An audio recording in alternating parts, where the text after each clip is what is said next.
Good morning বন্ধুরা, সকাল সকাল বেরিয়ে পড়লাম জগন্নাথ মন্দির উদয়পুর তালসারির উদ্দেশ্যে। তো পুরো ভিডিওটাই তোমাদের সঙ্গে শেয়ার করব, স্কিপ না করে পুরো ভিডিওটা দেখে সঙ্গে থাকো।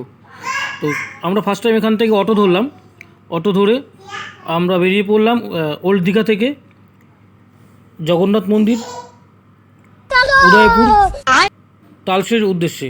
তো এই দেখো, এখান থেকে দেখা যাচ্ছে জগন্নাথ মন্দির, কতটা সুন্দর লাগছে জগন্নাথ মন্দির। আমরা ফার্স্ট জগন্নাথ মন্দির ক্রস করলাম, তারপরে আমরা চলে আসলাম নিউ দীঘা জাহাজবাড়ি ক্রস করে আমরা যখন রাস্তা দিয়ে যাচ্ছি, পুরো ভিডিওটাই তোমাদেরকে দেখাচ্ছি, স্কিপ করবে না, পুরোটাই দেখো।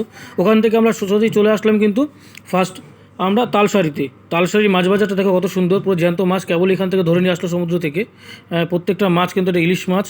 তারপরে বেরিয়ে এসে আমরা এখান থেকে দীঘার যে সমুদ্রের ভিউটা তালসারির, সেই ভিউটা আমরা তোমাদেরকে দেখাচ্ছি। তো কেমন হয়েছে আমাদেরকে অবশ্যই জানাবে, ভিউটা কেমন লাগছে। আর এদিকে দেখো নায়িকারা কিন্তু খুব সুন্দর মজা পাচ্ছে, অসাধারণ হাত দিয়ে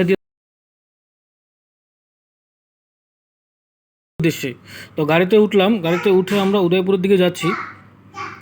তো সঙ্গে থাকো, দেখো কত সুন্দর লাগছে। অনেকটা চিন্তাভাবনার মধ্যে রয়েছে নায়িকারা, কি করবে, কখন যাবে, কোথায় যাবে, কি করবে না করবে বুঝতে পারছি না। তো ওখান থেকে চলে আসলাম আমরা উদয়পুরের ভিউটা তোমরা দেখো কত সুন্দর লাগছে উদয়পুরটা। চলে আসলাম কিন্তু উদয়পুর, সবার একদম প্রাণের প্রিয় জায়গা যেটা উদয়পুর। একবার না হলেও আসতে হয় সবাইকেই। একবার না আসলে মনটা কেমন লাগে, তার জন্য আমরা সকালে চলে এসেছি। আশা করি দুপুরবেলা আবার যাব। ওটা দেখানো হয়ে গিয়ে আমরা আবার উঠে পড়লাম গাড়িতে। এবার আমরা জগন্নাথ মন্দিরের দর্শনটা তোমাদেরকে আবারও করাবো, তো সঙ্গে থাকো।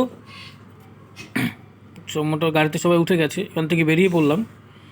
এবার আমরা যাব আমাদের রুমে যাওয়ার আগে তোমাদেরকে দেখাবো আরও একবার জগন্নাথ মন্দির।